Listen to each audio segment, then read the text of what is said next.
नमस्कार, आप सभी का एक बार फिर से स्वागत है। आज हम कामिका एकादशी व्रत कथा और कामिका एकादशी के महत्व के बारे में बात करेंगे। एक बार अर्जुन ने श्री कृष्ण से कहा, हे प्रभु, मैंने आषाढ़ माह की शुक्ल पक्ष की देवशयनी एकादशी का विस्तार से वर्णन सुना था।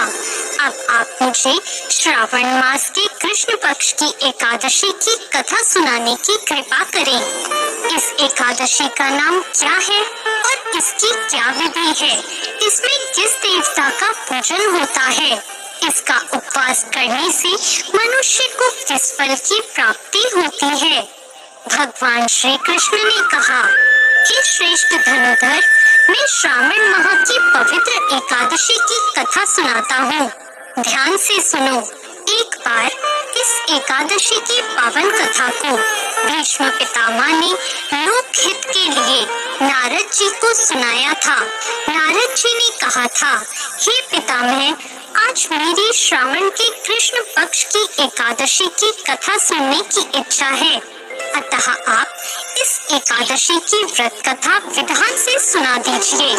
नारद जी की इच्छा को सुनकर भीष्म पितामह ने कहा था, हे नारद जी, आपने बहुत ही सुंदर प्रस्ताव किया है। आप बहुत ध्यान पूर्वक इसे सुने। श्रावण माह के कृष्ण पक्ष की एकादशी का नाम कामिका एकादशी होता है। इस एकादशी की कथा सुनने मात्र से ही वाजपेयी यज्ञ के फल की प्राप्ति होती है। कामिका एकादशी के उपवास में शंख, चक्र, गदाधारी भगवान विष्णु का पूजन होता है। जो मनुष्य इस एकादशी को धूप दीप आदि से भगवान विष्णु की पूजा करते हैं, उन्हें गंगा स्नान के फल से भी उत्तम फल की प्राप्ति होती है। सूर्य ग्रहण और चंद्र ग्रहण में केदार और कुरुक्षेत्र में स्नान करने से जिस पुण्य की प्राप्ति होती है, वह पुण्य कामिका एकादशी के दिन भगवान विष्णु की भक्ति पूर्वक पूजा करने से प्राप्त हो जाता है।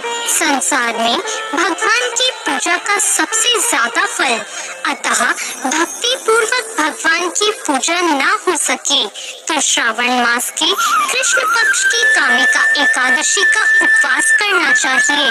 इससे बहुत ज्यादा फल मिलता है। आभूषणों से युक्त बछड़ा सहित गौदान करने से जो फल मिलता है, वह फल कामिका एकादशी के उपवास से मिल जाता है। संसार सागर तथा पापों में फंसे हुए मनुष्यों को इनसे मुक्ति के लिए कामिका एकादशी का व्रत करना चाहिए। संसार में इससे अधिक पापों को नष्ट करने वाला और कोई उपाय नहीं है। हे नारद जी, स्वयं भगवान ने अपने मुख से कहा है कि मनुष्यों को आध्यात्म विद्या से जो फल प्राप्त होता है, उससे अधिक फल कामिका एकादशी का व्रत करने से मिल जाता है। इस उपवास के करने से मनुष्य को ना यमराज के दर्शन होते हैं और ना ही नरक के कष्ट भोगने पड़ते हैं। वह स्वर्ग का अधिकारी बन जाता है। जो मनुष्य इस दिन तुलसी दल से भक्ति पूर्वक भगवान विष्णु का पूजन करते हैं, वे इस संसार सागर में रहते हुए भी औरों से अलग होते हैं। हे नारद जी, मैं भगवान की अति प्रिय श्री तुलसी जी को प्रणाम करता हूँ। तुलसी जी के दर्शन मात्र से मनुष्य के सभी पाप नष्ट हो जाते हैं और शरीर के स्पर्श मात्र से मनुष्य पवित्र हो जाता है। जो मनुष्य तुलसी जी को भक्ति पूर्वक भगवान के श्री चरणों में अर्पित करता है, उसे मुक्ति मिल जाती है।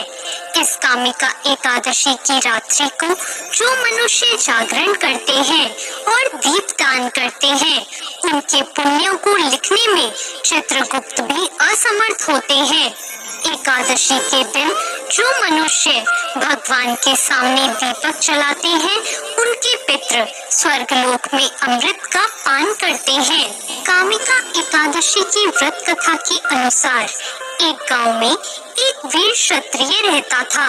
एक दिन किसी कारणवश उसकी एक ब्राह्मण से हाथापाई हो गई और उसके हाथों उस ब्राह्मण की मृत्यु हो गई। अपने हाथों द्वारा गलती से मारे गए उस ब्राह्मण की क्रिया उस क्षत्रिय ने करनी चाहिए, परंतु पंडितों ने उसे ऐसा करने से मना कर दिया। उन्होंने बताया कि तुम पर ब्रह्म हत्या का दोष है, पहले पश्चाताप करके इस पाप से मुक्त हो जाओ, तभी हम तुम्हारे घर भोजन करेंगे।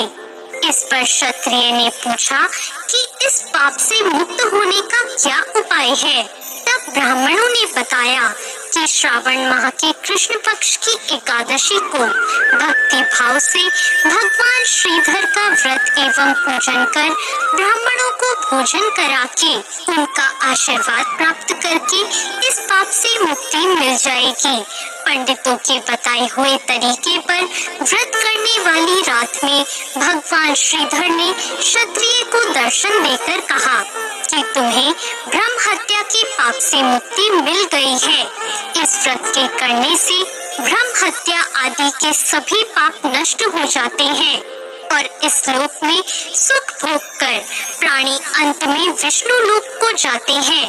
कामिका एकादशी के इस महात्म को सुनने और पढ़ने से ही मनुष्य स्वर्ग लोक को प्राप्त होते हैं। धन्यवाद।